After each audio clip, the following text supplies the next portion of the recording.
I banged my head on the, ladder at the end right there. Nick, how did it feel for that big bump you took at the end outside of the ring? We were all a little concerned after that one. Yeah. How are you feeling? Let's go with that. Thank God I have a big forehead. My guardian angels were watching out after me on this one. 8 months ago, I had a scary fall that looked very similar to Hammerstein, right? Yeah, and this time I went backwards, and the one 8 months ago I went frontwards. Let's just say I'm never doing that spot again because I think we're lucky right now that we're banged up, we're sore, but the fact that we're not injured is a miracle. If you go back and watch that match, unbelievable. As soon as we got back, though, every wrestler was like, "Oh my God, are you guys alive?" I think that was the craziest ladder match in history of wrestling. When you say, I think we were going for that. So I was going to say that I think that was the most terrified I've ever seen a locker room after a match in my 15 years. Honestly, when I got to the back, everyone was just like. And then my phone blew up. My parents have seen every match we've ever had in the history of our My wife was like, "Call your mom now." Call your mom now. We had to FaceTime our kids. They had a party today in Kelly at my house, and they ordered the pay-per-view. And they're all scared to death, but we're good. I hope. I think. Well, I have an adrenaline rush right now, so the doctors were asking me all these questions. Well, I don't feel anything, so I'm good. Well, let's talk tomorrow. Let's talk tomorrow morning when we get out of bed. Yeah. So you don't hook them up with a free stream? They've got to pay for the pay-per-view. Oh, I paid for it. I paid for it. It's at my home. I didn't pay for the one at my home. I'm trying to run a company here. How do you guys feel about Santana and Ortiz making a surprise appearance? And are they going to be allowed to be called LAX and AEW? Who the hell knows? I don't know. We were as caught off guard as everybody. I think today. I saw the dead presidents, and I was like, "Well, they're not all dead, right?" But the goal for AEW is to have the best tag team division in the world, and they're one of the best tag teams in the world. So I'm happy they're here. Yeah, I'm not happy that they beat the hell out of me after I almost died, but I am happy that they'll be a part of this division. You said to me afterward too that the Powerbomb Blockbuster God. was worse than the table bomb. I couldn't feel my spine after it. I don't know about all the legal stuff. I don't know what we can call them. I think that might be up to them too. I don't know. It's a good question. You guys are about to start a tournament for the AEW Tag Team titles. Correct. What does that mean moving forward for the AAA Tag Team titles? That's a wrap for this show. That we won't be featuring that title on our shows anymore. We're going to focus on what matters now, and that's the All Elite Tag Team Champions. Yeah, we don't want to confuse our audience when we get to television and be like, hey, we have this belt and this belt, and also this other one that's called this. Like, it may be too much. So I think we're gonna focus now on ours. After a match like that, how long does it take until you can move around without pain? When I was younger, 24 hours. Now it feels like it takes would you say a week? Well, I hit my 30s a month ago, and now it's like, God, I feel way more now that I'm in my 30s than I did in my 20s and when I was 15. And I've been doing this since I was 15. So that was probably a bad idea. You know what I was going to say? I was going to say, everything out there was actually a bad idea now that I look at it. I was going to say the same thing. I was going to say in my 20s I would bounce right back, and now that I'm 34 years old, I've been bumping in a ring since I was 16. I'm practically doing stuff like this that you watch tonight for 20 years. So the fact that I feel as good as I do is pretty crazy, right? I feel great actually. But somehow. we've had a lot of time off, and even in that time off, everyone's like, "Hey, your body's probably healed right now." I'm like, "No, it still hurts." It's like you're a pro wrestler, so I feel like I've healed up quite a bit though. Really good for you. I haven't. Jeez. I want to ask you guys, with going to TV, I mean, everybody is talking about, now it's going to be AEW versus NXT on Wednesday nights. For you guys being behind the scenes and in the ring, does NXT run against AEW change your mindset, change your strategy, and how do you feel about it? I think I don't think we should worry about what they're doing. I think we should just stay focused and tunnel visioned on what we want AEW to be, right? Because as soon as you start thinking about what they're doing, you're worrying too much. Maybe our originality changes, our creativity changes. We've had a goal since day one, since we started this, and we knew they were going to counter. We knew that. We weren't. That was not a surprise. Yeah. We were just waiting for it. No, we knew. We were just waiting. So it didn't catch us off guard. So I think to answer your question, I think our goal's always been the same, and it's going to continue to be the same. Have you heard from anybody on that side of things Like it's exciting. We have friends everywhere all over the business, and they're just as excited as us. And I'm rooting for them, and they're rooting for us. It's great for the business. So everyone wants to call this a war, and because it's probably more romantic and it's more exciting that it looks like a war. You know what I mean? But I got friends there, and I want them to do well, and they all know that I help put more money in their pockets, so they're thanking me too. You know what I mean? It's like this is good for everybody. This is the healthiest. Good for the wrestling business. Yes, people are going to be talking on Wednesday. This is the healthiest the wrestling economy has been in years. This is a new boom we're going through, and if people try to say that we haven't helped that, come on. So I think everybody's truly happy. You mentioned Hammerstein Ballroom earlier. Do you have any time or dates you think you guys will hit New York City? We're planning on it. I can't give it away yet. Yeah, we're planning. We're gonna hit every time we announce this city, everyone gets so pissed at us. They're like, "Well, you're just never gonna come to New York."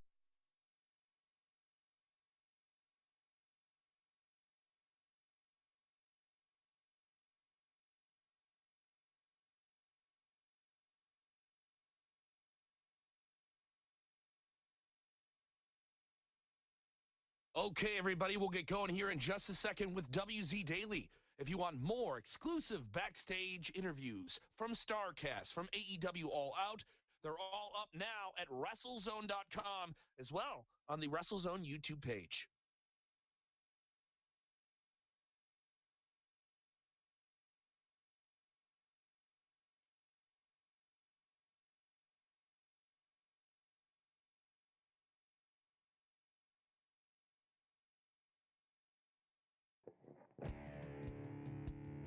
Hey, everybody, can you hear me?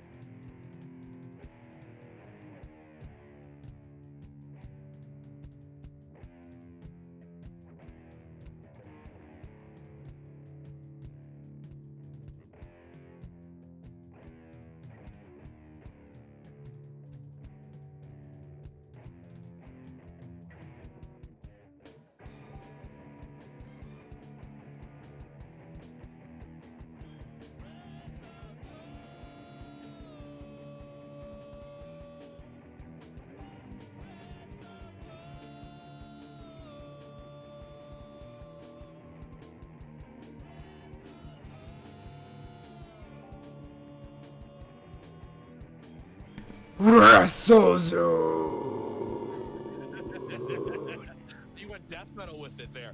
Hey, everybody, if you can hear me, this is Kevin Kellum. Familiar voice, can't really see me on the screen, but that doesn't mean we're not interactive here today after a wild, wild weekend in the world of professional wrestling. What a time to be a fan. Robert Tefilis running the ship from Florida.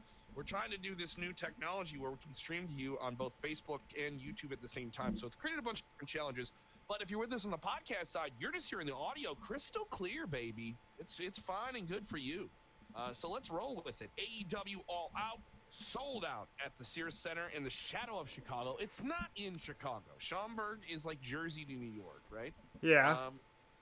That's a sore spot for me, Kevin. Yeah, because you're a Jersey boy. But it was quite the event. Quite the event, to say the least. I thought this was the best AEW show since Double or Nothing. And it had a lot of eventful things. It felt like, if this is the type of brand that you wanted that separate thing that felt alternative from WWE, you were going to get it. But if you were a WWE fan, you were going to get something that didn't feel too far from WWE.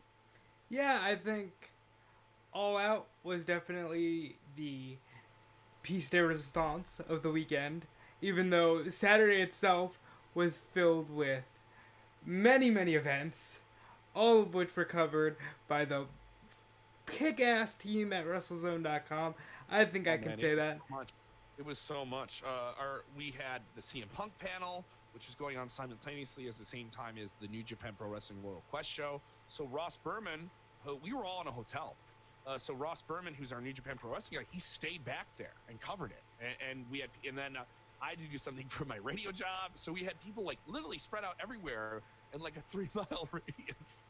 Our very own Dominic D'Angelo was all over the place. If you guys like just the interview we did with Orange Cassidy, over 50,000 people saw it on Twitter. That was really, really funny, and that was captured there as well. And then we also have interviews with just people that were at StarCast, the wrestling convention that was kind of paired with AEW All Out.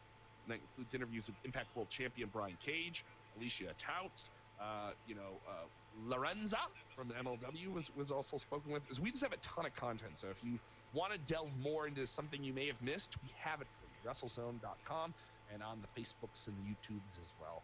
So much to cover. But AEW All Out, this was a strong show. This is one of the better shows they put out. It sets a very, very strong tone for the television show coming to TNT on October 2nd. They also announced several different things coming out of the show, including their next big pay-per-view event, which will go down in Baltimore in November. And they'll return to Chicago for television taping on the 27th. That's a crazy week in itself, as that'll be 2 days after WWE leaves town, and they have a 4-day run here. So 5 nights of wrestling from that third Friday in November to almost the next Thursday. So it's kind of crazy that it's all going to be going down. What a time to be a fan. I know it's kind of crazy, but All Out, what was the best match for you?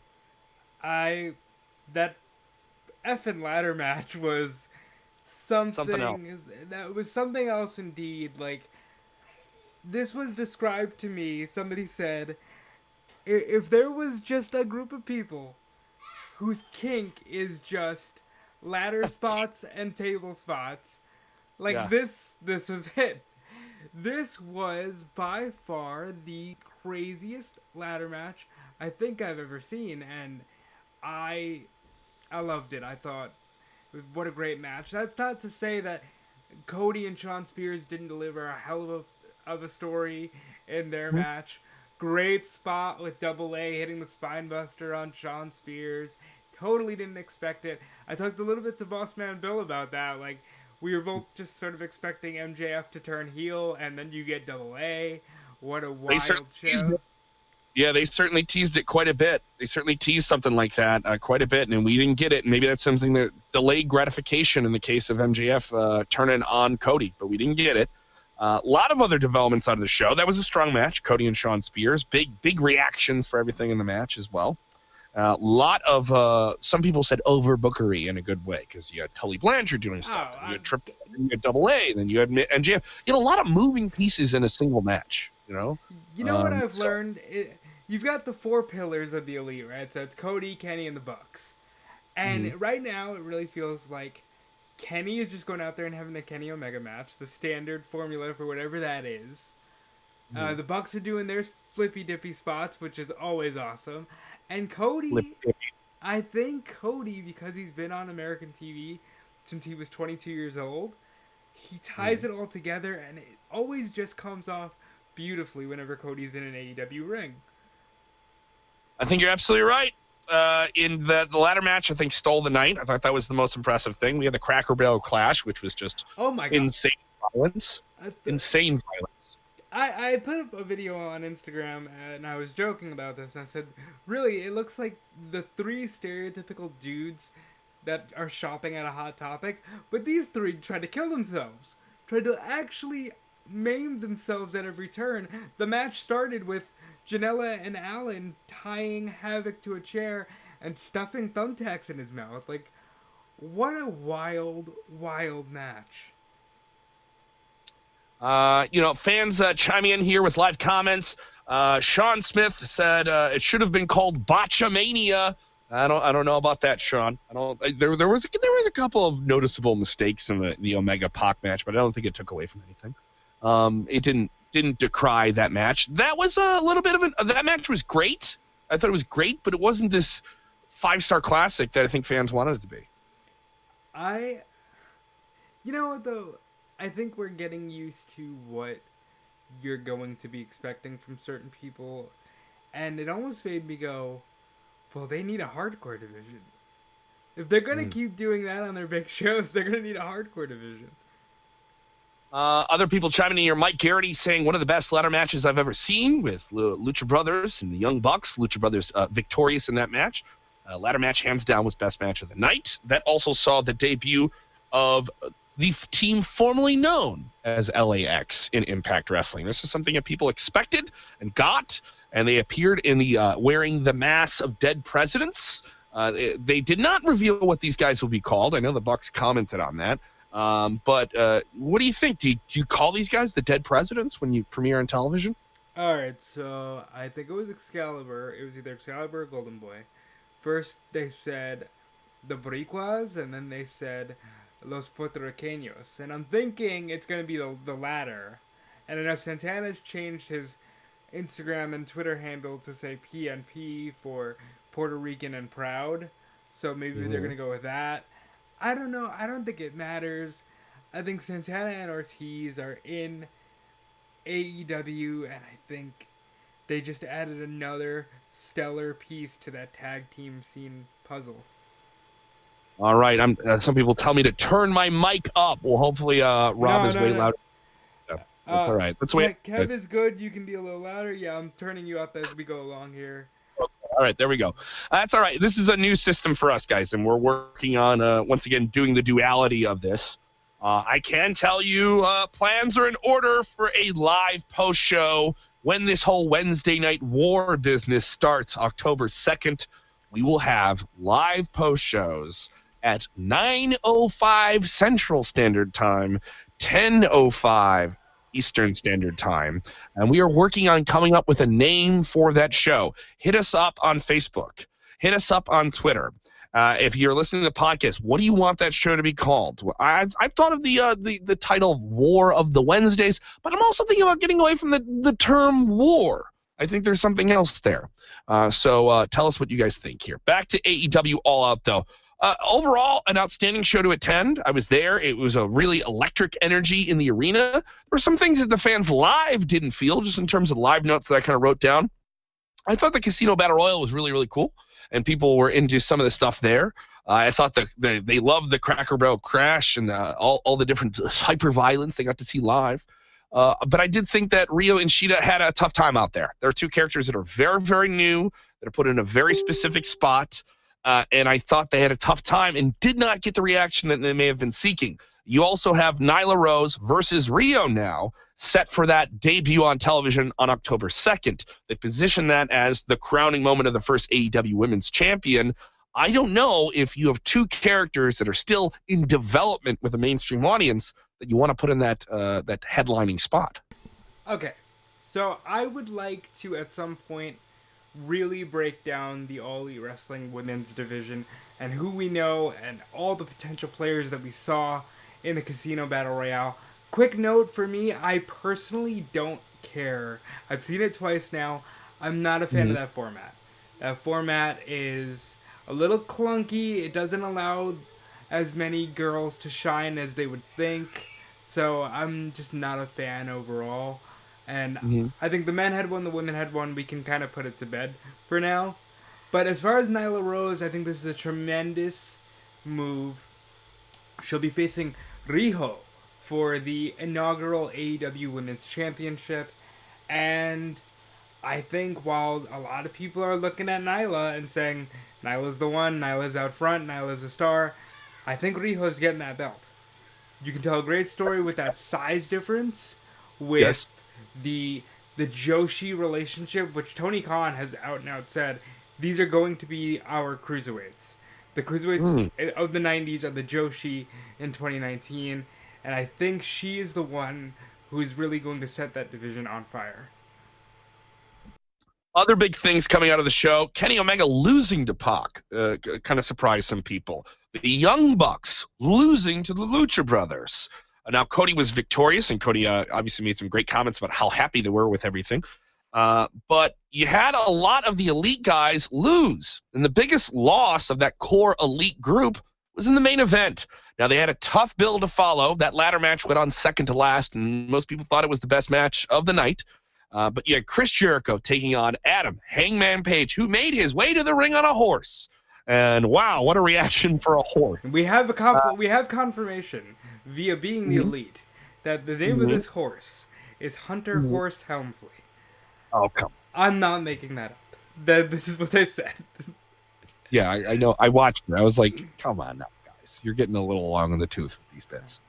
So I would say that, to me, this was a hard act to follow in terms of just being a better match than the ladder match, but they let it build. It was a strong ending. That sequence at the end where they went move for move, every big move they were getting out of it This felt like the time that the Judas Effect actually connected as a wow finish, right? That Yeah. it didn't get before. Chris Jericho becomes the first AEW world champion, a bloody affair for a guy who's almost 50 years old, holding his own. The pace of it was slower, but it needed to be following that ladder match. And How old Jericho. is he? Hold on. So we're getting a lot of comments here. Sean Smith saying old is Jericho. Matt Pessold asking how old Jericho is. Chris Jericho will be 49 in about a couple months. Yeah. Listen, I don't want to hear this crap that Chris Jericho is too old and wow, if WWE did this. You're going on TNT, damn it. And you need a star to put over your brand. I don't want to hear Adam Page got buried either. The damn dude rode on a horse to challenge Chris Jericho, who's undoubtedly a Hall of Famer in any Hall of Fame he chooses to be in. And he was in the main event. He was in the main event. But he's So you. but he's buried because he lost. No, one loss did not equal a burial. Stop saying that. Chris Jericho has reinvented himself again. He is a genius. He is one of the best to ever do it. He's gonna put AEW on the map, and stop with this Jericho is old shit. Like, just stop. Mm-hmm. Yeah. So overall, strong show. I felt, as I mentioned earlier, better than Fight for the Fallen and Fighter Fest. Shows that did some things, and this is also a show that was supposed to have Jon Moxley on it, and that was going to be a big selling point of it. You're going to get Moxley Omega. Now that's something they can hold off on, and maybe do that on television or on the next pay-per-view. So we'll see what happens. We do know the next pay-per-view, Full Gear, they've already teased at least the return of almost the namesake of Full Gear, Pac versus Hangman Page. That was teased during a media scrum at the end of the night. I think Omega and Moxley almost has to happen. And if I'm guessing, I'm going to say Chris Jericho takes on Cody Rhodes. I think you're right, but I don't know if you need to do Omega Moxley right away. If delayed gratification benefited WWE so well with WrestleMania this year, it did. You got Kofi Kingston versus Daniel Bryan. That was a crowning moment.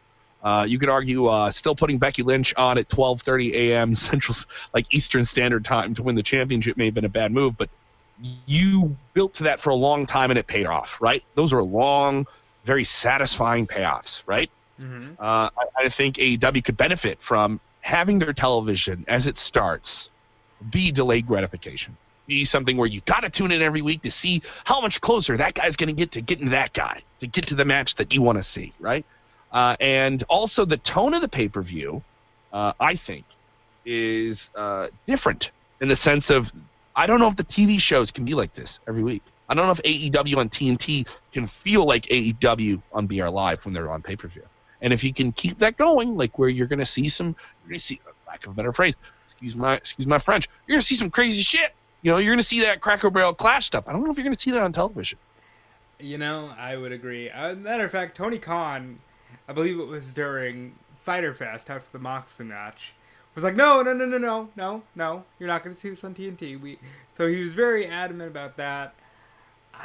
It's going to hurt Darby Allin a little bit, or it might just lead to more pay-per-view buys, because you can build to a hell of a story on TV, and then you're like, yep, I want to see Darby Allin try to jump off of something high. He's got that Jeff Hardy vibe to him, and he really does. He's got that Jeff Hardy, he's kind of mysterious, he's kind of got that goth thing, and yeah, I can see that. Yeah, I think he's the guy you wouldn't want your sister to date. That's his vibe. The guy you wouldn't want your sister to date, but she's super into him because she's going through an emo phase. You know, that's Darby Allin. Like, that is his appeal, and I think he's going to be one of the bigger stars in AEW. I think you're right. Man. I would say they're in a good position. You know, I did have some doubts, but I always knew this show was going to be sold out. StarCast was going to be busy. There was going to be a lot of things going on up to it, and momentum they have, it's all there. And I do think there's some things that are clicking and aren't, but the stuff that should click is the most important thing. All those guys in the Elite are way over. Fans want to see them. Fans want to buy tickets to them. The arenas are sold out. All the momentum is in the side of All Elite Wrestling. Now everyone's going to say, that means they're going to kick WWE's ass. No, I think WWE is going to put up a real fight here. And the curveball of WWE NXT against them on Wednesdays You heard the Bucks comment on it earlier. They're happy it's happening. They view it as a sense of legitimacy that they're being positioned against what many people think is the best brand within WWE, right? I think so. So And I would say CM Punk, who the guy I'm sure we're going to talk about more Yep. today and in the coming weeks, said himself, "Don't let either company fool you into thinking it's us versus them." Just Let me play enjoy- you the clip. Let me play you the clip here. Play that clip.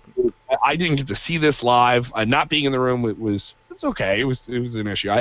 I think once we didn't get the I'm taking my talents to All Elite Wrestling portion of what people expected, it's the fantasy booking they wanted it to be, that this interview he did on Saturday, do you think it was underwhelming because he simply didn't say he's going to WWE or AEW?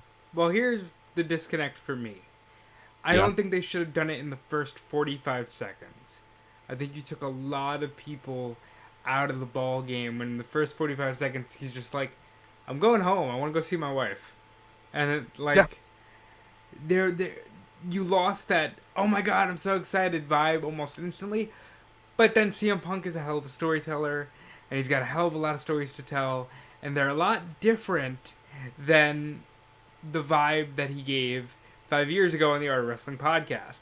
Now, I'm going to ask you, did you have a chance to watch it? You didn't get a chance to watch any of it?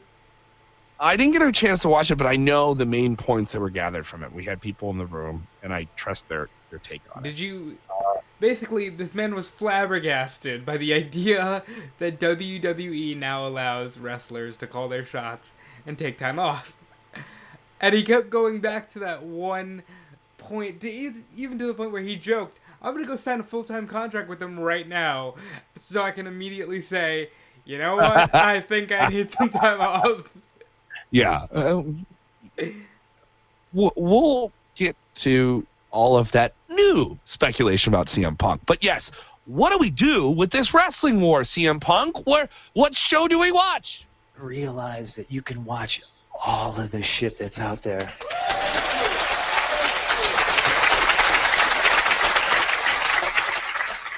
Don't let either company trick you into thinking it's a us versus them thing. Just enjoy the wrestling.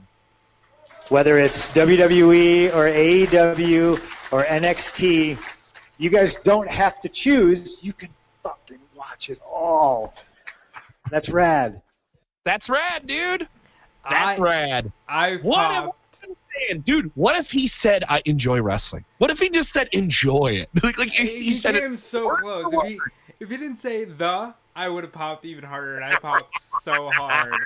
Because it was just like, yeah, that's what we come on here Monday through Thursday, and we say, enjoy wrestling, and he said the exact same line that we do every day. Yeah, dude, it was something else to hear him say that, and I got to think to myself, like, it's true. I know it seems corny to say it over and over again, but I think it's such a fun time to be a fan, and the fun part will be, and I'll say this: no one at Starrcast told me where this is going. Okay, no one has told me what the future of CM Punk is, but from what I read and our recap of it, which you can read at WrestleZone.com, I don't think I'm far off in saying this. If we don't see CM Punk in a ring, we're going to see him on a televised wrestling show in the next year and a half. Whoa. And no one told me this. No one is telling me this. I don't want any misinformation out there. This isn't WrestleZone's thing. And this is just me speculating. The guy seemed comfortable with the idea of being around wrestling fans. He always is, right? But being around them in a formal wrestling show, right? Yeah. We know that he's a guy who, through an agency, not himself, that the ballpark idea of him being a part of WWE's FS1 show through the Creative Artists Agency, which also represents WWE, that was put out there. What would that look like? He did kind of duck that, I gotta say. Of all the things that were brought up, he did just kind of let that one fly over his head. I don't know if that was intentional. I'm not trying to be like, ooh, let's dig through the clues here. But he did not reference that at all. But he also said this. He talked about an instance in 2010 where he asked Stone Cold Steve Austin, who just happened to be in town for a house show, hey, can you come out and just give all the heels stunners? Because I'm leaving. This is when he thought he was leaving in 2011. And he's like, I just want to be able to say, I took the Stone Cold Stunner. And he equated that to him basically saying, nobody's asked me. Nobody said, hey, do you want to do this thing? Do you want to work with me? He's like, Marty Scurll said he wanted to work with me at a convention, and I appreciated that. Yeah. Yeah. And I think that's telling. You know, it's like, Kevin, for a while I didn't do this show, and I was always here. All you had to do was ask. I think sometimes that gets lost on people. People think, well, if the guy really wants to, he'll do it himself. But no, sometimes you just gotta reach out, extend that olive branch, and who knows what you can get with a CM Punk. I love the questions that are coming here. Justin Root saying, where will we see him in your mind, Big Kev? Thank you. Everyone's doing the Big Kev thing. I don't know where that came from. Oh, Big Kev? I mean, like, I don't know if you're Kevin Nash size, but it works because... No, I'm not. I am not. I'm Kevin size. I'm Kevin from heaven. That's what my mom says. Kevin from heaven. Oh, that's... What a good mom that is. Yeah, maybe I could put that on a T-shirt and buy it. Justin Root says, where will we see him in your mind, Kevin? I don't know where we'll see him, but we'll see him on something. I don't know if it'll be another. He'll have a match. I don't know if it'll be that. I don't know if he'll be hosting something. I could just see him collaborating on something, you know. And like it's such an open space for him to be able to collaborate, and he has so many fans there. I don't know what it is. I'm just being speculative. Coming out of it, reading that, I was like, he's going to do something in wrestling. It doesn't mean it's going to be a match. He doesn't have to have a match to do really cool wrestling stuff. And I think with podcasting, we've seen that. You know, we've seen that you could do wrestling adjacent content, and people are having a fun time. You know, but people are freaking out that I just said the idea of him coming back is still a possibility. Yeah, it is. It is. He didn't say I'm never going to wrestle again. He said I'm just not doing it now. And he has movies coming out. If you look at his schedule, he has movies coming out. Doesn't line up, you know. It's okay. It's okay that he's not going to wrestle. But at some point, I think he'll do something. I don't know what that is. He did reference Will Ospreay. He said, you know, I look at Will Ospreay because I see the clips on Twitter and I go, I can do something with that. I can't do that, but I can do something with that. Yeah, and that's fair to say. Other things that I can tell you I heard. This one may get me in trouble. Are you ready for the troublesome one? I'm always ready for trouble. There was a sense of discontent that CM Punk didn't announce anything. It was never advertised that he would, right? That he would make some announcement during this live stream, right? So a lot of fans left that. Not mad at Punk. Not mad at StarCast. Do you know who the fans were mad at? Who's that? All Elite Wrestling. There was this overwhelming thing where, and I got there, it ended at 1:30 Central Standard Time. So I was literally walking into the Hyatt Regency where StarCast was, coming from an event I was doing with 101 WKQX. Really fun. I got to be at the grand opening of a Meijer, and they have a giant couch there. And I got to eat hot dogs, and it was a hoot. I played tic-tac-toe on this giant thing. It was really, really fun. And I was like, oh, for me not being at the CM Punk thing, this was cool. And I get back, and everyone's coming out of the CM Punk thing, and I'm just talking to fans, talking to them individually. And all of them understood that he wasn't going to announce anything, but if he did announce something, and they did get something, the thing they wanted was this thing that wasn't advertised, right? And this is what we were talking about. And there were a lot of people disappointed that were AEW fans that they couldn't get him. And there was a lot of that. It was like just dozens of different guys I talked to. And literally, I was sitting in the bar. Are you pissed off? Yeah, I wish he would have said that he was going to All Elite. Are you? I wish he would have said he was going to All Elite or something, right? But it's unreasonable. Like, it's unreasonable. So the fan base was upset. And then many people were like, they can't get this guy, they can get this guy, but they can't get him. I was just like, I don't know if you guys think about this. You've been so pleased with everything they've done, but is this the biggest letdown that they can't sign one guy? You know what I think it is, and it goes back to the way CM Punk left the WWE. There was zero closure. And I think that is harder for people to process than it is for Punk, because Punk internally needed to go home, work on himself, and find that closure. But wrestling fans didn't get that closure. And even if he feels like this event was a sense of closure for fans, it wasn't, because I think people are like, but we want to see you do the thing. Mm-hmm. And Phil Brooks said a lot of things, including, I'm not a tough guy. I can't really beat anybody up. And then he told the internet to have fun with that one.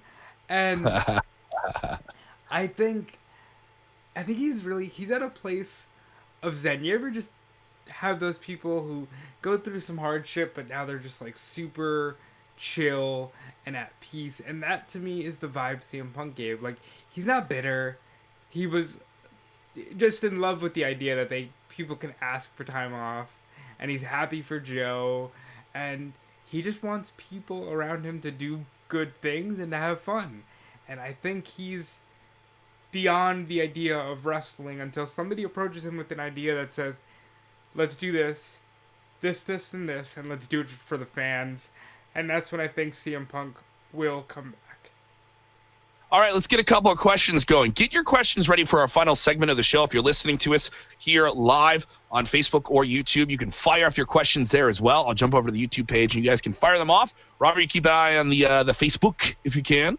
Yep. And we'll get into all these in a second. But I do want to talk about some of the stories we're running right now at WrestleZone.com. Everything post All Elite Wrestling. We have backstage interviews, not just with the Young Bucks like you heard and saw earlier in this episode. We also have them with Adam Hangman Page. We also have them with Orange Cassidy, a very, very funny one. Luchasaurus, Jungle Boy, Britt Baker, all exclusively at WrestleZone.com, or you can watch them at some other website that tape those media scrums too. So I'm not taking that away from those fellas here.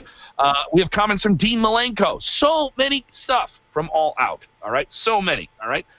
Also, we are covering all the developments with WWE. Tonight, Becky Lynch will appear on the Straight Up Steve Austin show following Monday Night Raw. Tonight's Monday Night Raw will feature the first ever Women's Championship Showcase. Well, this is ridiculous. This is... What? WWE has this penchant for first ever. It's just a tag match, y'all. It's just a... Okay. It's the Raw, SmackDown, and SmackDown champions against the Women's Tag Champions. And they're like, it's the first ever Women's Showcase. What? Why? I think that's cool. It's a selling point. I think that's an interesting thing. Is it at the first time they've done that? I guess according to them it is, but I just don't understand. Just announce it as this is it's a champion versus champion match. I don't know why they need to flavor it up even more. Like, it's like adding more sugar to the iced tea. I don't know if you need it, man. Break through the walls. Oh yeah. Sugar it up. Also, we'll have a contract signing for the big championship match between Seth Rollins and his tag team championship partner, Braun Strowman. We also have comments from Sasha Banks thanking Vince McMahon. She was on such bad terms with them, right? That's all up now at WrestleZone.com. Plus, the latest from NXT UK TakeOver. Their big show, Cardiff, was an outstanding show. I got to see part of it. I haven't finished it. We'll talk more about that tomorrow on the show. Okay, I think that's fair. Let me tell you something, guys.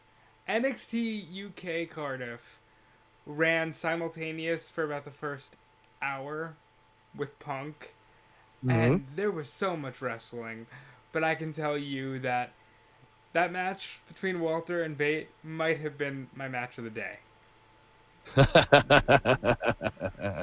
Hey, I gotta exit this audio out here as we get ready for questions. So if you're with us on any of the streams, whether it be YouTube or Facebook, you can start firing those off now of what you want us to ask about. What did I see at StarCast? What did I see at All Out? What's going on, Kev? What's this deal?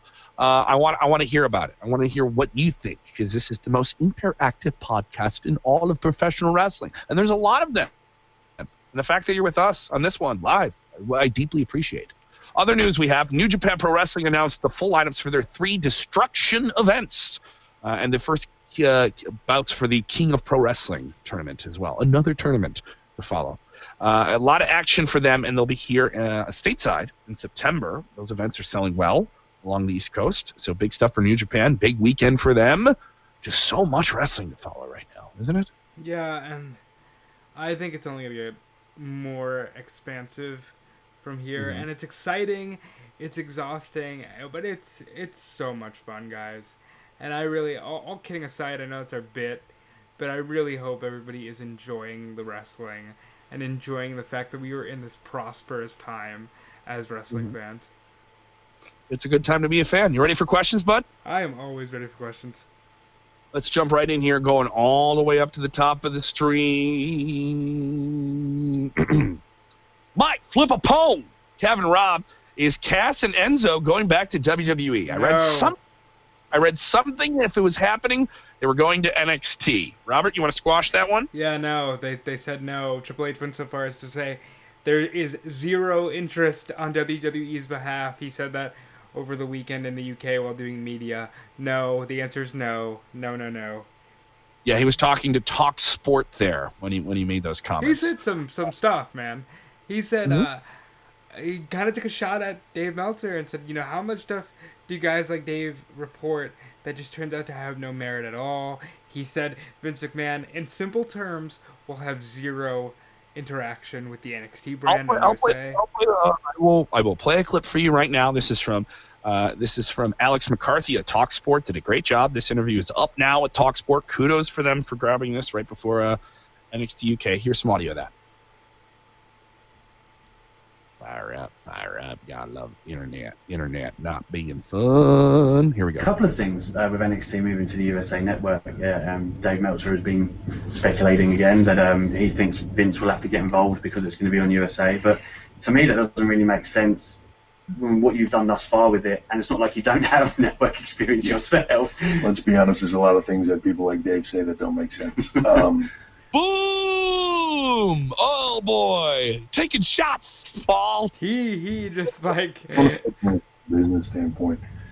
Put it this way: we're going to be live on Mondays. We're going to be live on Wednesdays. We're going to be live on Fridays. There's so much bandwidth to go, and the truth is, it's just funny the small-mindedness of it that people don't give Vince credit for being the businessman that he is. And they speculation and rumors, and it's easy when people leave or they go their own way to fan and biz. All of what we're doing right now, this business, is here because of him, right? They took a failing industry, so to speak, in a period of time in the '80s and turned it into a global phenomenon when nobody else had the foresight to do it. All the things that he's done and where it is today. And, people look at sometimes where it is today, and then you hear them say negative things, and I'm like, really? Because it sound like billion-dollar deals with Fox and USA. Like, I'm not sure it's crumbling. And he's also... I love him. He's got that in-your-face, shut up, you don't know what you're talking about kind of vibe to him. It was so casual the way he just said, there's a lot of things that Dave says that don't make sense. he said him by name. And this isn't like a shot at Dave Meltzer or anything like that. Like, the comments that he made were speculative, but Dave is a guy whose speculation a lot of times is looking into the crystal ball, and he's a guy who really has a grasp of that crystal ball. He's not far off. He's the best journalist in all of professional wrestling. I have no problem saying that, right? He still is. I would say so. But it's funny how much people are going to run with this, right? How much the pro anti-AEW crowd, you don't have to be anti-anything in wrestling right now. You can just be wrestling. All right, and how much he's running with this, no, it's funny the small-mindedness of it. It is true because you're not looking at the big picture. I think WWE is really primed to do some big things in 2020. Really, really huge stuff. And I think WWE, it's never been more prosperous, and I can understand why people like Cornette. And this isn't a shot at Cornette either. I love Jim Cornette, who can say something like, but it was so much better back in the territory days when Ric Flair would just get a $10,000 payoff for showing up in St. Louis. And I get that, but this is such a different era. And yes, wrestling has bled over into the entertainment world for better or worse, and there's a lot on both sides. It's all there. but it's so good right now, and it's so much better in ring than it ever has been in my entire lifetime. Isn't that fair to say, Kevin? It is fair to say that. Jumping into the question, speaking of the AEW All Elite thing here with WWE, Jason Rodon asked, will WWE take any type of shots at AEW in the next few weeks, creatively or not creatively? If they do, I don't think you'll see it on Raw or SmackDown. And if you do see any of that, you will see it on NXT. And I don't think you'll see it before that first week where they're going live head-to-head with one another. If I had to guess, I'd say the guy doing them half the time is going to be the Velveteen Dream. And he's also a guy where people will laugh at it and be entertained by it, right? Because he's such a captivating personality. And he's also another thing about Velveteen Dream is you see this, he's a pro. He's a very company-driven guy. He likes being in the WWE. He likes the idea of possibly having matches with all these big-time stars at WrestleMania. It's something he says. And he loves being trained by Shawn Michaels. You know, he considers him... Who wouldn't? I mean, you just threw that out there casually. He likes being trained by the best that's ever worn a pair of tights. Of course he does. I would too, man. Like, Shawn Michaels and Triple H are running NXT, and I don't think that should ever go by the wayside. Jason Rodon noted that AEW took a shot at WWE by having the horse named Hunter Horse Helmsley. Hold on. Horse. God, you guys are making me very close to dropping a lot of F-bombs with these comments today. Hold on. No, that wasn't an AEW shot. That's a Being the Elite bit. Get to know the difference. You're going to have to skirt that line a lot as we go into TV. Being the Elite is an out-and-out comedy show, and it's just a bit, guys. This one from the YouTube stream, Captain Zarg, the Supermorph. I guess he must be a Power Rangers fan, because he said, if worlds collide and CM Punk decides to go to a brand, do you think Jason David Frank, the Green Ranger from Power Rangers, will hound him for a match again? Because Jason David Frank really, really wanted to have a mixed martial arts match. Jason David Frank had done some mixed martial arts matches and just wanted this big celebrity show-off match with CM Punk. No, I don't think that'll happen. I mean, he's been trying for years. I don't think trying it happens. For years. I don't think that happens at all. I don't think that happens whatsoever. So let's see here. Next question here coming from Mike Garrity. Someone who did make some headlines this weekend was Tenille Dashwood, formerly known in WWE as Emma. She had a run in the very small but burgeoning Women of Honor division of Ring of Honor, and now apparently has, quote-unquote, signed with Impact Wrestling. Conflicting report there, because Britt Baker, who was also in that same Casino Battle Royale as Tenille Dashwood was this past Saturday at AEW All Out. That's where she made an appearance. She says that she hasn't signed officially with Impact Wrestling. Apparently, going based off of loose reports here, but it's a nightly deal. So perhaps that frees Tenille up for other commitments like this, and maybe AEW can use her more in the future. James Espanto Fernando Tagajo, faithful follower of the show, a man who has earned his top fan diamond, all right? And I wish I could give him more, all right? He says, Big Kip, Robert, any word on NWA's TV deal? We haven't heard anything. I do know the show will be filmed in a television in the Southwest, and Billy Corgan, owner of the NWA, has ideas of bringing it back to prominence, the idea of studio television being rooted in the history of professional wrestling, that style of a small, intimate show with the crowd right on top of the ring. It definitely seems like a small, very small way to re-enter television with the NWA product, but still one that would be cost-effective.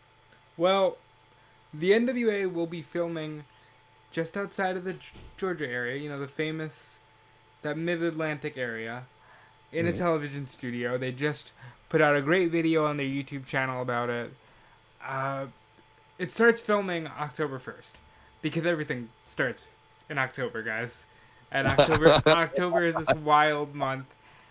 I know that there are some people online who are kind of iffy about the prices, because they kind of feel like maybe you're hiking the price a little bit too much for a Yeah. brand like the NWA, and maybe that's a fair criticism. I'm just glad that it's another program. It's guys like Eli Drake and James Storm and Nick Aldis and Allison Kay who deserve to be on TV, and they're going to get that opportunity in a unique format that hasn't really been done in 2019. So I'm all for it. Some notes we're getting here about Monday Night Raw tonight. This show will feature a Firefly Funhouse, which is something we haven't seen on Raw in quite some time, with one of the hottest, most talked about characters in WWE, The Fiend, who was reportedly advertised as being in the main event of a Hell in a Cell match at the Hell in a Cell pay-per-view next month at the local arena hosting the show. Hell in a Cell is quite the fun house, huh? Yeah, quite the fun house, right? Bray Wyatt's had fun in there with holograms before. So all that fun lies ahead here on WrestleZone. We'll cover it all in detail. We'll be back tomorrow, and hopefully we'll be able to make sure the tech works where we can get ourselves on camera and all that good stuff. Yes, we know. We know that you people are missing our faces, and we will have them for you here tomorrow on the WrestleZone Daily. Also, note, because I saw it in the comments, the Raw post show will be tomorrow as well. The Raw post show will be tomorrow because I'm on air in about a half an hour for 101 WKQX, running from one microphone to the next. So I'll be on for them. We'll do that, I want to say 3 p.m.-ish Central Time, and we will have WZ Daily up live around 5 p.m. Central Standard Time. If you want to watch them later on demand or listen to the podcast, those will be up later as well. So subscribe on iTunes or any podcasting app you have. Search WrestleZone Radio. Whole bunch of audio coming up there as well from everything we got at All Elite Wrestling and StarCast. Just a lot of great stuff. If you want to follow us, this is a great time to do it, guys. Another good thing is to turn your notifications on, whether it be on Twitter, whether it be on Facebook. You can like us, but if you follow us as well, you get to see that stuff first, where it doesn't get lost in the feed of all the memes from your friends and stuff like that. And it's primed right up there at the top. Another great thing you can do is just share all the stuff we're doing. We are a crew of guys. There is a corporation behind us, but really we act very independently of that.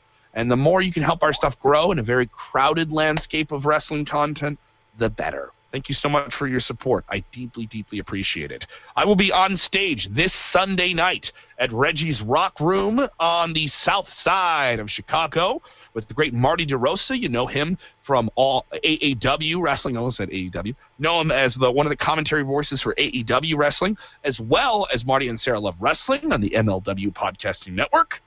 He'll be on stage. Joining us will be Darius Kennedy, one of the funniest men I've ever done comedy with, and a huge television star from WGN Morning News, Pat Tomasula, will be there. Very, very funny show, and that is free this Sunday at Reggie's Rock Room. I'll be hosting that. Robert, I know you're busy. I am. I'm always busy. Who are you busy with? Who are you busy with? Because apparently you're busy with someone who looked a little scared this weekend. Well, I think the man you're referring to is one Mr. Sean Rossap, managing editor at Fightful.com. I spent the entire All Out weekend with the Fightful crew, and it's a hell of a team. And Sean, as you might know, Kevin, went solo down to Chicago, and I think you two had a little run-in with one another. Yes, we had a run-in, and it was an awkward one. And I didn't make it awkward. Well, maybe I made it awkward, but he also made it awkward with a weird face. He made a face like someone farted. As I walked by, I can tell you I did not fart. I did not toot, and I did not pollute. Okay? Well, Kevin, it was a crowded area. Maybe somebody else tooted. But I don't know. I didn't sense any awkwardness. I think you guys could go on to be bros, and we can all be bros in this magical wrestling world. Because I swear, I will not bring a can of spray paint with me to Raymond James Stadium when we all go to WrestleMania, and I will not spray paint Fightful on your. Robert, you're saying that you're not going to do it, but then everyone knows you're going to do it. I don't know what's going to happen in Tampa coming up this spring, 2020. You don't know. All I tell you is this. I think Fightful is a great site. I think I'm always happy to be here in the WrestleZone with my buddy Kevin Kellum, and I think... Play both sides. Play both sides. Polyamorous Robert DeFelice. That's right. That's right. I am the polyamorous man of professional wrestling websites because I work for all of them. Apparently, and you're the NWO. They're still saying you're the NWO. Well, you know what? For life. What can I say? Are you gonna turn on me, Robert? Kevin, we're not on camera right now, but Hogan and Savage were mega powers, bonded forever. Kevin, bonded forever. You got lust in your eyes, Robert. You got lust in your eyes for one Sean Ross Sapp, okay? I thought I had one wrestling buddy for life, but it seems like you're getting your wrestling love all around town. No, man, you got the wrong idea, brother. I'm just trying to hear. I'm hoping you enjoy the wrestling. We're together, Kevin. Don't be like this. Together. Because only together can we do that one thing that we all need to do. What is it, Robert? I'm confused right now. And that's just enjoy wrestling. Enjoy wrestling. I'll try. Yeah, enjoy wrestling. Hopefully your friend doesn't turn on you and spray paint the name of another website on your back. I would never. Kevin, I would never. All right, say the catchphrase again so we can get out of here. Enjoy wrestling. The preceding announcement has been paid for by the New World Order.